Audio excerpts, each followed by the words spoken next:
Maharaja of a palace, what's the most surprising or exacting rituals that most people might not know about? Well, in many which ways, what you see in the rituals is what happened in our epics, in our traditional history. Right. The original documentation of our history, Indian history, how it was intended to be done with the fathers of Indian history, and I'm sure Vikram might have alluded to this with our R.C. Mazumdar Shaw and the other fathers of Indian history. They wanted to document the traditional history of India because at the time they didn't think our own history was of value. Rather, the traditional history, that is what is in our Puranas, our Itihasas, were more of value.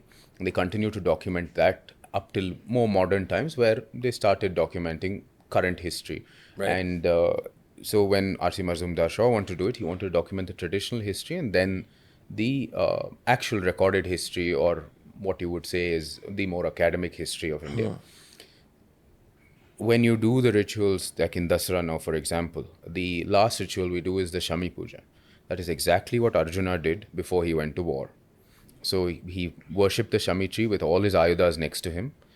Similarly, we have all our ayudas or weapons that is next to us. We worship the Shami tree, and this is not for, even in modern times or even then, purely for the sake of victory in war. It's victory in all our endeavors. It is success in every endeavor that you pray for.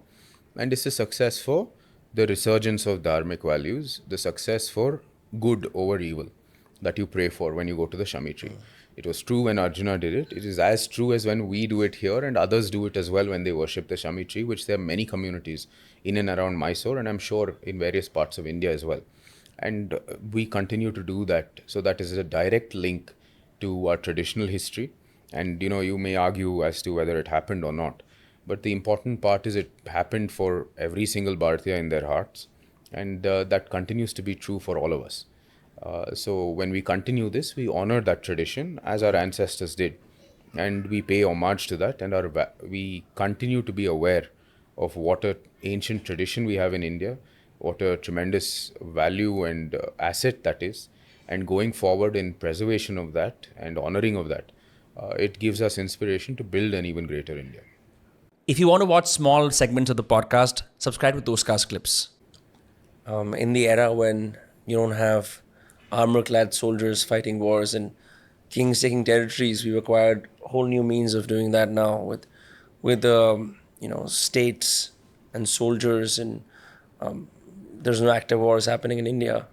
But I'm assuming with such a rich heritage, you would never need to read a self-help book, because when people are lost and down for hope, they often look to people who have answers or solutions, right? But when you've got, say, the same ritual that Arjun did, I'm sure it must fill you up with fervor and fill you up with hope and purpose in a way that probably the average Indian could not have access to. Well, this was done by many people. It's just the scale of it was certainly bigger in the palace. And because at the time you were the representative of the people of your state, you prayed on behalf of the entire state as well. So in today's day, we continue that tradition in honoring our ancestors, and we continue in our sankalp to have that prayer that it is for the welfare of the state, for the success of the state, that we want to, the entirety of Karnataka and the entirety of India even, that we want to be successful as Bharatiya culture, and we want to be successful as Bharatiyas as well. So that prayer has always been there. And I'm sure everybody in their prayers, it's there in Indian Sankalpa as well. You pray for Rashtra, Rajya, everything else as well. It's automatically there in our Sankalpa. While we pray for our families, we put in our own Nakshatra and our own whatever, the relevant Gotra, etc. We also automatically in the Sankalp pray for it. It's not just because it's a palace tradition. It is there in every single Indian household. It is a fact and parcel of it. Of course, the palace being the representative of the people of the state in another era continues that tradition today towards praying for the entire state. But this is done in every single house in a smaller scale.